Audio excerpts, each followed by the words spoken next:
Hey everybody, and welcome back to another video on my channel. As always, I'm Jay, and today, even though it's a little bit late, I'm going to be giving out my ideas and my impressions / review of X-Men Apocalypse. This does continue the timeline of the younger cast members, and this takes place in the 80s. Now, Apocalypse's master plan is basically to disarm all of humanity in the hopes of mutants rising and taking over the entire world, with him at the helm. Now, right off the bat, there was a lot of controversy because the character of Apocalypse is shorter and doesn't look like the traditional comic book Apocalypse. However, I didn't mind this in the least. Now, of course, they did throw in little tidbits here with his growth in certain scenes and everything, but they had to adapt him in a more contemporary, more realistic tone, and I thought it worked perfectly. The fact that he could actually transmit his essence into different mutants across time, basically taking all their powers as he traveled onto them.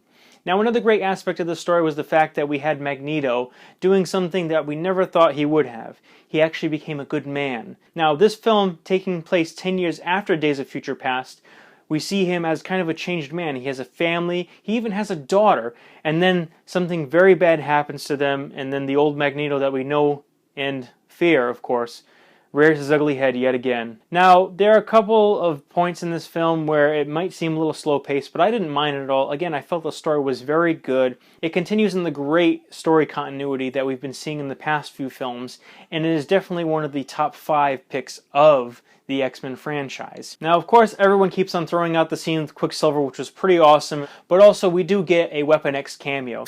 Honestly, I felt like this film was the most violent and bloody out of every single X-Men film we've ever seen, including the Wolverine films, and that's saying a lot. The few minutes that it was taking place, it was fantastic and did more fan service and much more to show the true Wolverine we've always wanted to see than any other film, in my opinion.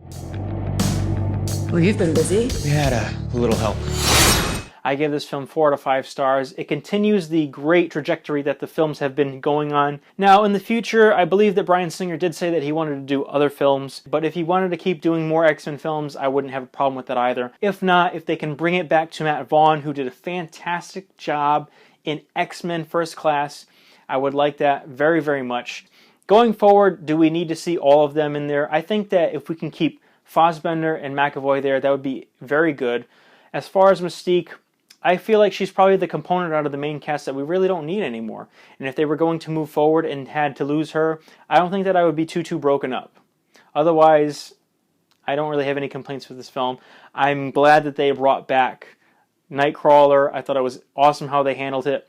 Angel was a little out of character, but they did a pretty cool thing with that. And Psylocke, I feel like Olivia Munn really didn't do a lot to really impress me, but it was kind of cool to see her going around and doing all the fighting and all this and that stuff. The only wasted character that I saw from the film standpoint is absolutely Jubilee. They included her in the film, I don't know why, I mean for publicity and everything, because she got more screen time on the fake ads that they ran dealing with the Xavier School for Gifted Youngsters than she had in this entire film.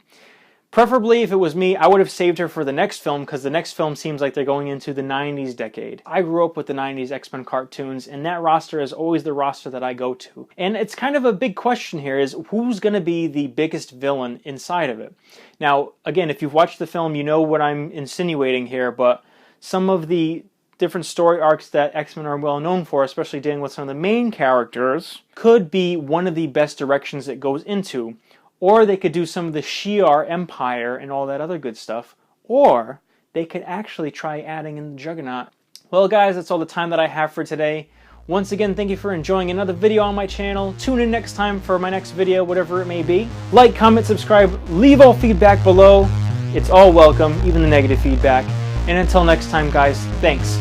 Bye.